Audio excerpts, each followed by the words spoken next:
Watch the bottom line. أعوذ بالله من الشيطان الرجيم.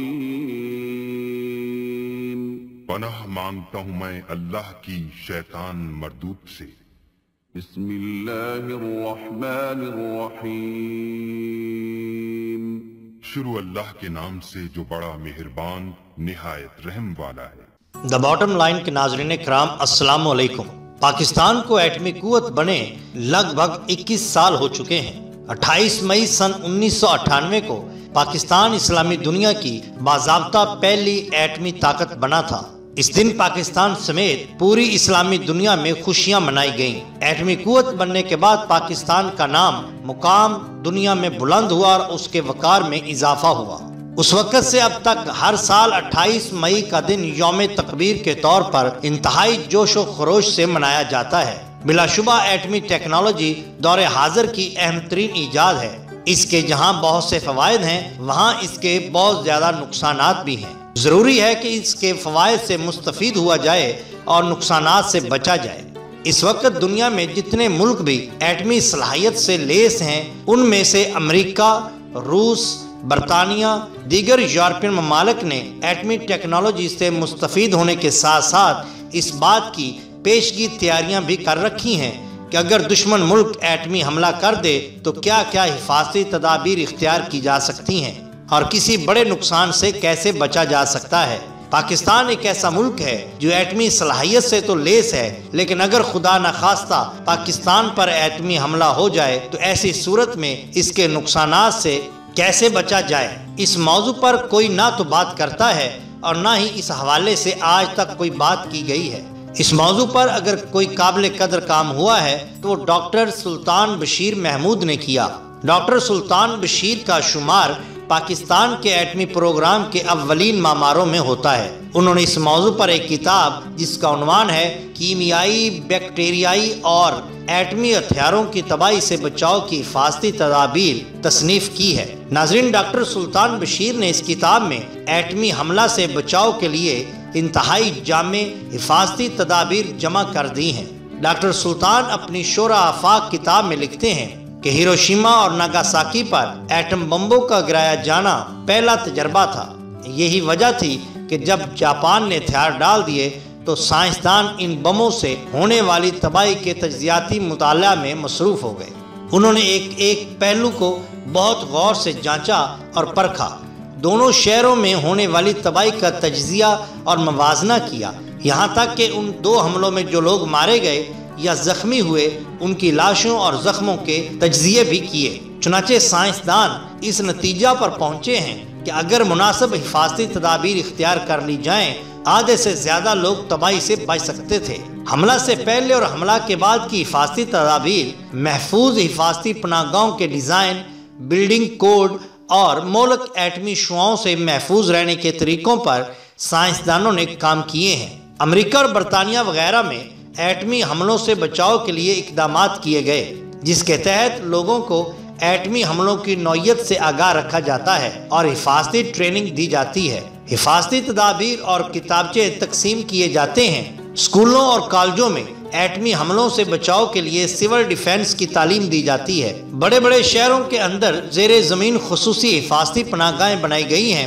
ہسپتالوں میں ایٹمی جنگ کے دوران زخمی ہونے والوں کے علاج کے لیے ڈاکٹرز اور نرسوں کی تربیت کا اہتمام بھی کیا جاتا ہے. افواج اور عام لوگوں کو حفاظتی ٹیکے لگائے جاتے اور ویکسینیشن فراہم کی جاتی ہے. ایٹمی حملہ کے متعلق اطلاعی وارننگ سگنل کا ہمہ وقت انتظام کیا گیا ہے. ناظرین، ایٹمی حملہ کے بعد دوسرا شدید ترین خطرہ جو انسانوں کو لاحق ہوتا ہے وہ اس کی تابکاری کا ہے. جب ایٹمی دھماکہ ہوتا ہے اس میں جو گرد و غبار شامل ہو وہ شدید طور پر تابکار ہو جاتا ہے. یہ تابکار گرد و غبار پھیپھڑوں میں پہنچ جائے تو انسان کے اعضاء ٹوٹ پھوٹ کا شکار ہو جاتے ہیں اور مہلک بیماریوں کا شکار ہو کر بعض اوقات انسان موت کے منہ میں بھی چلا جاتا ہے. لہذا تابکاری سے بچاؤ از حد ضروری ہے. اس کے لیے تابکاری اثرات معلوم کرنے والے آلہ گیگر میولر کاؤنٹر کی فراہمی اور تربیت ضروری قرار دی گئی ہے. اسی طرح ہسپتالوں میں آگ اور تابکاری سے جھلسنے والوں کے لیے علاج، خوراک اور پانی کے ذخیروں کو تابکاری سے محفوظ رکھنے کا انتظام بھی کیا گیا ہے۔ گھروں اور دفاتر میں حفاظتی پناہ گاہیں بنائی جاتی ہیں۔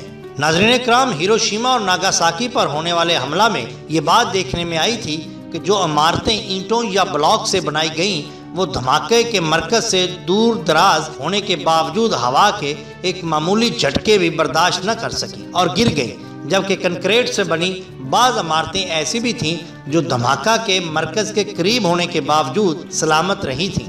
اسی اصول کو پیش نظر رکھتے ہوئے بلڈنگیں تعمیر کی جاتی ہیں۔ ہیروشیما اور ناگاساکی میں مرنے والوں میں 30% لوگ ایٹمی آگ سے جھلس کر مرے تھے۔ ایٹمی آگ کی شعاع کا دورانیہ اگرچہ صرف 1 سیکنڈ سے بھی کم تھا، لیکن اس کا درجہ حرارت لاکھوں سینٹی گریڈ تھا۔ تحقیقات سے یہ بھی پتہ چلا کہ دھماکہ کے مرکز سے 2 کلومیٹر تک دور جو لوگ پتلے اور تنگ لباس پہنے ہوئے تھے ان کی جلد کے جلنے کے واقعات زیادہ سخت قسم کے تھے، جبکہ سیاہ رنگ کے لباس پہنے لوگ دھماکہ کے مرکز سے 5 کلومیٹر دور ہونے کے باوجود بھی بری طرح جھلس گئے اور جل گئے تھے۔ سائنسدانوں نے ہیروشیما اور ناگاساکی میں ہونے والے جانی نقصان پر جو تحقیقات کی، ان سے یہ حیرت انگیز انکشاف بھی ہوا کہ جو لوگ سفید اور کھلے لباس میں ملبوس تھے یا سفید ٹوپیاں پہنے ہوئے تھے، ان کے جسم اور سر کو کم نقصان پہنچا۔ سفید اور کالی دھاری دار شرٹس پہنے جو لوگ ایٹمی حملہ کے شکار ہوئے، جب ان کے جلے ہوئے جسموں پر تحقیق کی گئی تو یہ بات سامنے آئی کہ جسم کا وہ حصہ جہاں شرٹ سفید تھی جلنے سے محفوظ رہا۔ اس تحقیق سے یہ بات بھی معلوم ہوئی ایٹمی جنگ کے موقع پر سفید اور کھلا لباس پہننا اہم ترین حفاظتی تدابیر میں سے ایک بہت اچھی تدبیر ہے۔ گویا سفید لباس ایٹمی اسلحہ کی تباہ کاریوں سے بچنے کا سب سے آسان اور سادہ حل ہے۔ ناظرین اکرام، قربان جائیں رسالت مآب صلی اللہ علیہ وآلہ وسلم کی ذات والا صفات کی سنت کے کہ آپ سرکار صلی اللہ علیہ وآلہ وسلم کو بھی پسندیدہ لباس سفید ہی تھا۔ یہاں تک کہ جبرائیل علیہ السلام جب انسانی شکل میں رسول اللہ صلی اللہ علیہ وآلہ وسلم سے ملنے کے لیے آئے تو وہ بھی سفید لباس میں ملبوس رہتے تھے۔ سائنسدانوں نے آج سفید لباس کی حکمت، اہمیت، فضیلت دریافت کی، جبکہ آقائے کائنات، تاجدار نبوت، ختم الرسل صلی اللہ علیہ وآلہ وسلم نے آج سے 1500 سال پہلے اپنے عمل سے سفید لباس کی اہمیت اور فضیلت بیان فرما دی۔